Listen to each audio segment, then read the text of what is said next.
All right, let's talk about the passive channels.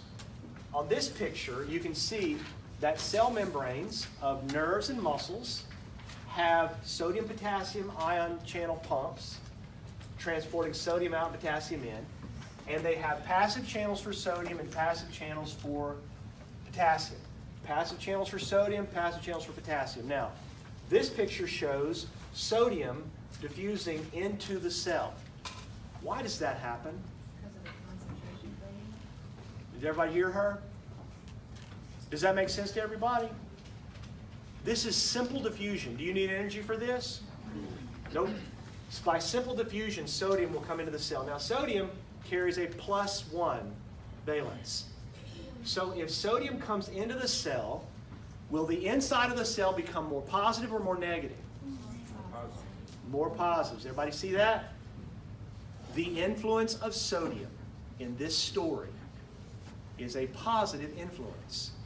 Sodium brings positive charge into the cell. Over here, this passive channel lets potassium diffuse out of the cell. Why does potassium diffuse out of the cell? Low to high. Low to high? You mean High to low. high to low, right? Where's the potassium more concentrated? Inside the cell. Outside. Where is potassium more concentrated? Inside the cell. So if you open up a channel for potassium, which way will it go? Out of the cell. Potassium carries a +1 valence also. So what is the impact of potassium on the charge inside the cell? Negative. It is a negative influencer. Potassium diffuses out of the cell, and the cell becomes more negative. Does everybody see that? Sodium contributes positive charge to the inside. Potassium contributes negative charge because as it leaves, it takes positive charge with it. Now, if I take any given cell in the human body, any given muscle or nerve cell in the body, and I press an electrode into the interior of the cell, and the cell is not doing anything. The cell, if it's a muscle cell, it's not contracting. If it's a nerve cell, it's not sending signals. It's just sitting there. If I measure the charge inside that cell, I will discover that the charge is negative. Normally, the range for these charges is normally around -60 to -90. The Merriam text that you're looking at online uses -70. The simulation you'll do in the lab uses -60. There's a range for these things, but normally around -70 millivolts is the charge inside muscle and nerve cells in our bodies. Now, we have to have some way of explaining that. So here's what I'm telling you. Walk with me now. We have pumps in these cell membranes establishing gradients, and they're working all the time. If I measure the concentration of sodium and potassium at rest at any given time, sodium's always more concentrated outside, potassium is always more concentrated inside, all the time. If that's not true, we have major problems. And I'm going to show you a clinical example of that.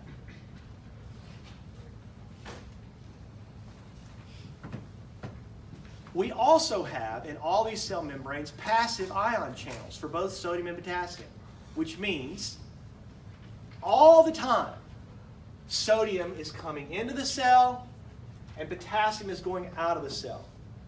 Now, prove to me you understand what I'm saying. If I could somehow stop this thing from working,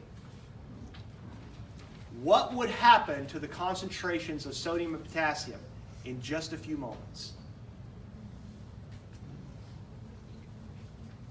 If I could stop this pump from turning, what would happen to the sodium and potassium concentrations in just a very brief few moments of time? they would equilibrate, right? They would become equal. There would be the same amount of sodium on both sides and the same amount of potassium on both sides. Y'all, this is very difficult for some reason to get through young people's heads. That never happens. If the concentrations are the same on both sides, the cell is dead. It's not going to work. The only way cells work is if you have concentration gradients.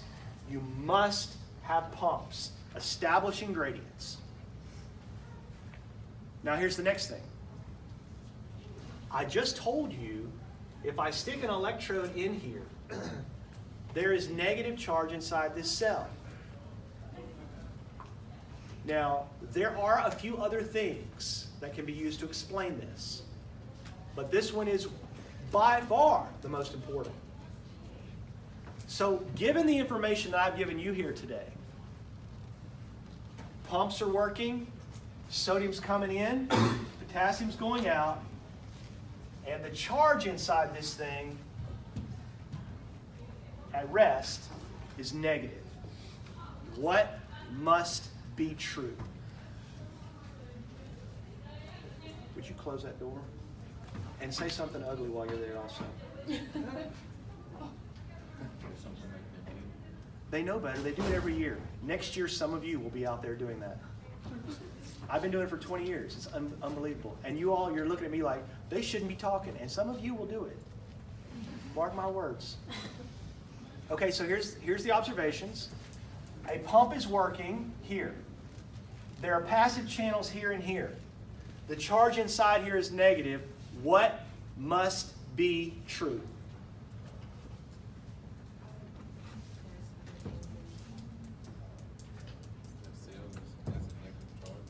What's that? Cell has a negative charge. Okay, I gave you that.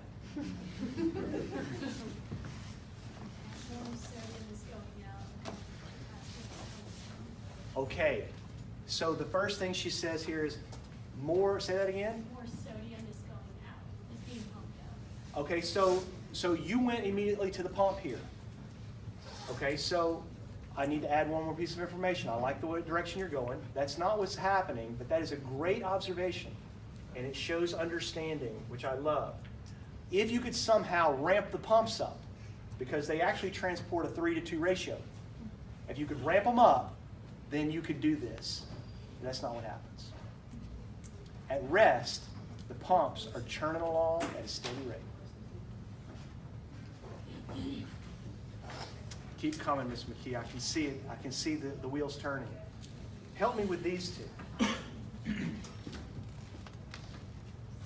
What would be the contribution here to charge? Positive. And what's the contribution here? Negative. So what must be true? More potassium out. What? More potassium out. More potassium must be going out than there is sodium coming in. Are you following that? Okay, so we can prove this. So if you were to measure, use your molecular biology tools to measure the protein content in these membranes, you can actually isolate these guys by molecular weight. And guess what we know now? In any given muscle or nerve cell membrane, there are 3 or 4 times the number of passive potassium channels than there are of passive sodium channels. This is a physiological phenomenon. Our muscle and nerve cells have more passive potassium channels in them than they do passive sodium channels. That is the fundamental explanation of the development of this negative charge. So if I asked you, for all of the nerves and muscles in your body, if they are going to function normally, I have to establish this condition. Which ion is more important for human physiology, sodium or potassium? potassium. Why? Because there are more potassium what? No. Channels, right? There's a difference. There are more potassium channels, meaning the diffusion of potassium out of the cell is the critical moment for establishing an environment that this cell can function in. Now you think, well, he's crazy. All right, so let me give you a couple of clinical things to get your attention. So the names have been deleted off of this. This isn't actually, you're going to learn this in the spring, and I'm going to teach you how to interpret an electrocardiogram. These are waveforms from an individual's heart, and I know that you don't know what that means. But I have the serum potassium level here at 7.3, and you can see a reference range, normal range of 3.3 to 4.8. Those are not numbers for you to memorize. What I want you to see, this child had an ECMO procedure done on it, saved his life, because the nervous system was failing, as were all the organs because of that. So this is a picture where you can see the serum potassium levels climbing out of control at this point. The kidneys are not functioning and getting rid of the appropriate potassium levels. And can you see the difference in the nice sharp spikes here and the fuzzy ones here? You see what's happening? So this kid is dying. This is labeled the clinical abnormal ECG. Up to 9.4. Can you see what's happening here? So just look at the traces here as the serum potassium levels climb. See normal looking trace, getting out of control as the potassium concentration changes, and this is dying, right? This is these prolonged QRS waves. That's taken way too long for the ventricles to contract. You're not perfusing. The blood pressure is dropping precipitously now, and this little child is not going to live much longer. So the potassium's telling the story here. That's the point. So look, y'all, if you go to the hospital, you go to the emergency room, and you think there's something wrong with your heart, you think you're having some major chest pains, you're having a heart attack, there are some key things they're going to check very quickly. For one, they're going to want a sample of your blood. And what is going to be in the top 3 for sure? So troponin's going to be on that list, potassium's going to be on that list. In the top 3 for sure is going to be the serum potassium concentration. Because if it's not right, it throws off all of human physiology. And I'm trying to get your attention with heart pictures. Now this shows you what happened after the ECMO procedure was started here. You see the dramatic rise of potassium, and then after this full body dialysis system was put on this kid, they brought the kid back into the normal range here. Save the baby's life. As it happens, this is one of my students who did this. And he had heard me talk about the importance of potassium. And he says, you can use this. It's been several years ago. I've been using it for a while. You can use this in your class if you want to get the attention of these kids. You tell them, Dr. Warren, you tell these kids how important understanding the role of potassium in membrane potentials is whenever you teach them muscle physiology. And they'll never forget it. All right.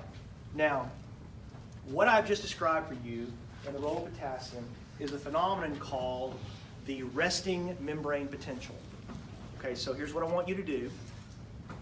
I want you, in your own words, on your note page right now, to explain the answer to this question. I'm going to do it out loud in my words, and then I want you to write it in your own words. Here's the question. How does a muscle or nerve cell establish a resting membrane potential? A charge of minus 70 millivolts. How does that happen? Now, the Wade Warren version goes something like this. Sodium-potassium pumps create diffusion gradients. Passive ion channels then allow sodium to diffuse in and potassium to diffuse out. And because the number of potassium channels is so much bigger, more potassium is lost than sodium is gained, leaving the cell negative inside. Now you write it down in your own words. How do you establish a resting membrane potential of minus 70 millivolts? And then I'm going to ask a couple of you, maybe one of you, to read me what you wrote. Write it down.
Okay. So, volunteer want to take a stab at this? Nobody's going to beat you up over it. I just want to hear you say it. Who wants to take a shot at it? No hands.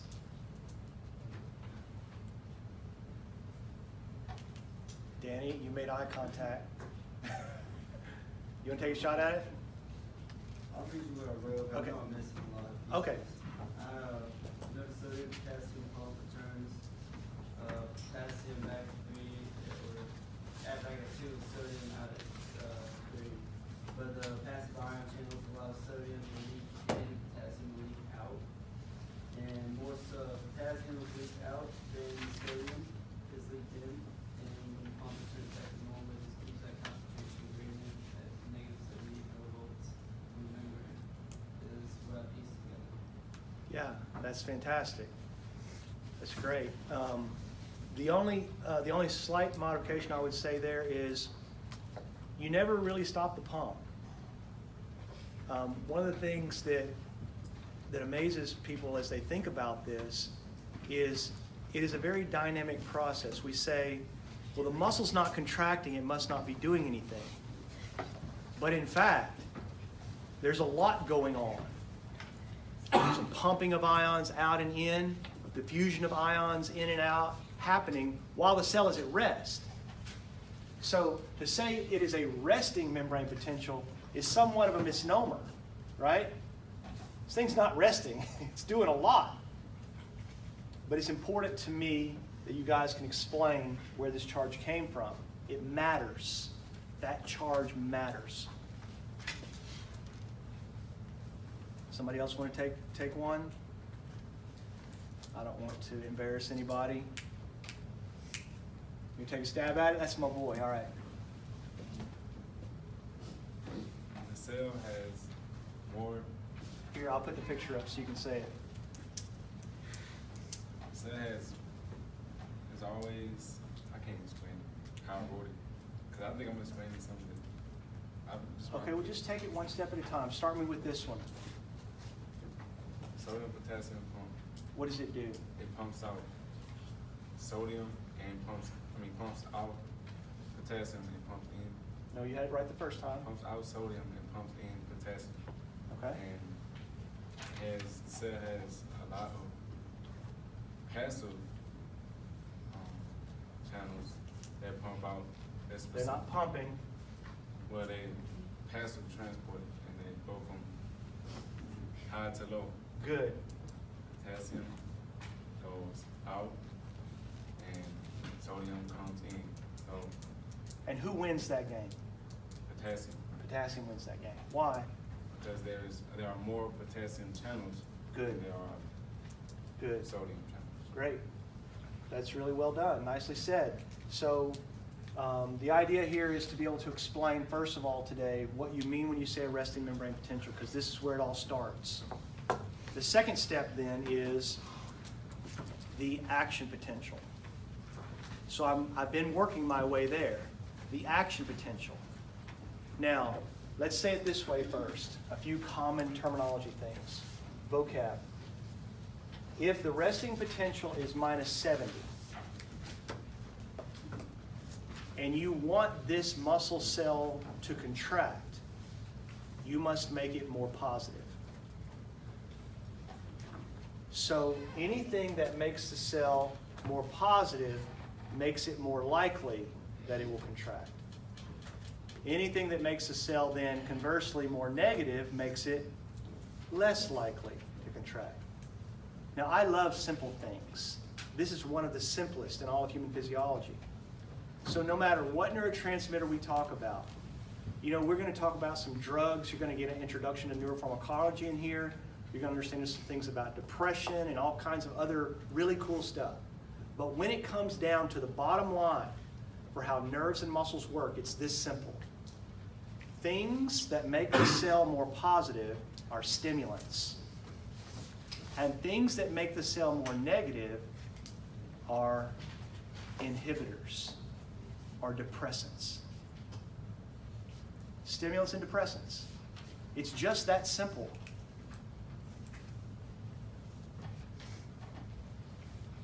Now here's the next piece of this, and then we're going to get to the channels. So anything that makes it less negative, so minus 60, minus 50, etc., is stimulating the cell. Anything that makes it more negative, minus 75, minus 80, makes it less likely to contract for the muscle cell. Now, as it turns out, for all of these excitable cells, the ones that make action potentials, muscles and nerves,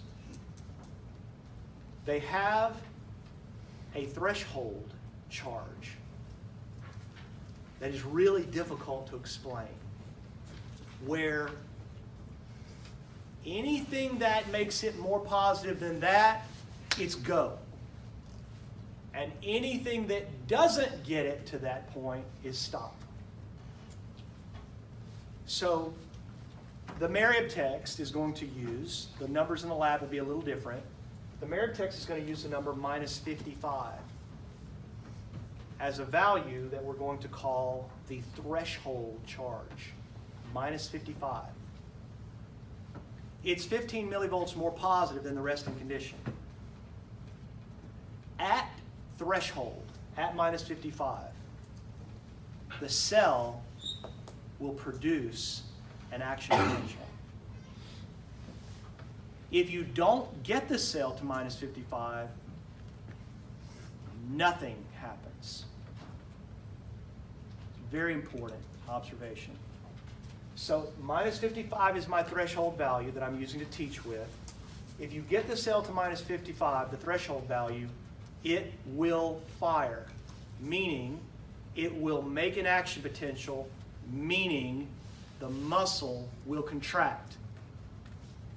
If you do not reach minus 55, nothing happens. So is threshold an important place? You see that? Threshold is the key. You got to get the cell to threshold to make it fire. Now, the rest of the day's class period and Wednesday's class period is going to be, okay, so I got the thing to minus 55. Now what happens? Okay, so this picture illustrates this. So let's take this stepwise. This picture is assuming, it is assuming that I got the cell to minus 55.